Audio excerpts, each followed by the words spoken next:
2023 का विधानसभा चुनाव जीतने के बाद बीजेपी सरकार ने आनन फानन में मोदी की गारंटी पूरी करने के लिए महतारी वंदन योजना शुरू कर दी। जितने आवेदन आए उनमें से अधिकांश महिलाओं को महतारी बनाकर सरकार ने वंदन कर लिया, यानी योजना में जोड़ लिया। इसमें ऐसी भी महिलाएं शामिल हो गईं जो योजना की शर्तों को बिल्कुल भी पूरा नहीं करती।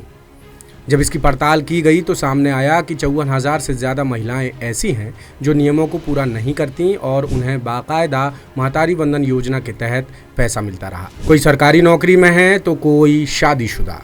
पिछले 2.5 साल में सरकार की इस योजना से 1.5 लाख से ज़्यादा महिलाएं बाहर हो चुकी हैं। छत्तीसगढ़ में विधानसभा चुनाव के दौरान बीजेपी ने एक घोषणा की थी जिसके तहत सरकार बनने के बाद प्रदेश की हर महिला को 1,000 रुपये महीने दिए जाएंगे। ये पैसे हर महीने उनके खाते में पहुंचेंगे। महतारी वंदन योजना को मोदी की गारंटी कहा गया और बीजेपी ने इसी दम पर चुनाव जीता और विष्णुदेव साय के नेतृत्व में सरकार बना ली। बीजेपी सरकार ने मार्च 2024 में योजना की शुरुआत कर दी, जिसके लिए शुरुआती चरण में 70,27,154 आवेदन मिले। इनमें से 70,09,158 महिलाओं को पात्र मानकर पहली किस्त दी गई। योजना शुरू होने के करीब 1.25 साल और सरकार के 2.5 साल पूरे होने पर जून 2026 में 28,54,003 महिलाओं को महतारी वंदन का पैसा मिला। इस हिसाब से देखें तो अब तक 1,55,655 महिलाएं योजना से बाहर हो चुकी हैं। यानी महतारी वंदन के लिए हर महीने करीब 725 करोड़ रुपए का चंदन सरकार को भारी पड़ने लगा है। अब महतारी वंदन योजना के लिए तय नियम और शर्तें देखें तो इनमें प्रमुख रूप से सरकारी नौकरी या इनकम टैक्स भरने वाली महिलाएं नहीं होनी चाहिए।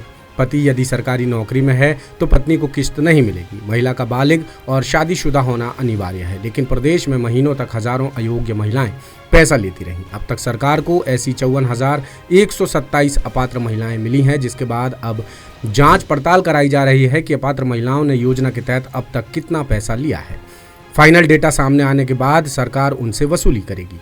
10 सूत्र की पड़ताल में कुछ अहम आंकड़े हाथ लगे हैं, जिनके मुताबिक पहले भुगतान के बाद अपात्र महिलाओं की संख्या है 27,050, 2 या 2 से ज्यादा आवेदन 15,036, सरकारी नौकरी वाली महिलाएं 6,946, 21 साल से कम उम्र की महिलाएं 370, अविवाहित महिलाएं 765, छत्तीसगढ़ की स्थानीय निवासी नहीं 183, इनकम टैक्स भरने वाली महिलाएं 119, दीगर कारणों से अपात्र महिलाएं 2,931। इस तरह कुल अपात्र महिलाओं की संख्या हुई 54,127। अब कुछ और अहम आंकड़े देखें तो छत्तीसगढ़ सरकार अब तक महतारी वंदन योजना के तहत 18,807 करोड़ रुपए खर्च कर चुकी है। कहा जा रहा है कि योजना अब सरकार के खजाने पर बेहद भारी पड़ने लगी है। यही वजह है कि कर्जदार सरकार अब छटनी करने लगी है।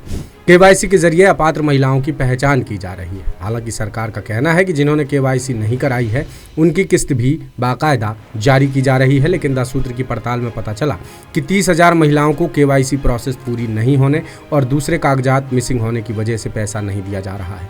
वहीं सरकारी आंकड़ों के मुताबिक योजना में शामिल 1,21,000 महिलाओं की मौत हो चुकी है। कुल मिलाकर सरकार अपनी बेहद अहम योजना को लेकर लगातार घिरती जा रही है। अब देखना यह होगा कि महिलाओं की छटनी पर विभाग क्या तर्क देता है और आगे क्या रुख अपनाता है। रायपुर से 10 सूत्र के ब्यूरो चीफ अरुण तिवारी की खास रिपोर्ट। लेटेस्ट, इन्वेस्टिगेटिव और इन डेप्थ खबरें देखने के लिए ज्वाइन कीजिए 10 सूत्र का व्हाट्सएप चैनल, सब्सक्राइब कीजिए YouTube चैनल, लाइक कीजिए Facebook पेज और पढ़ते रहिए www.dasootra.com।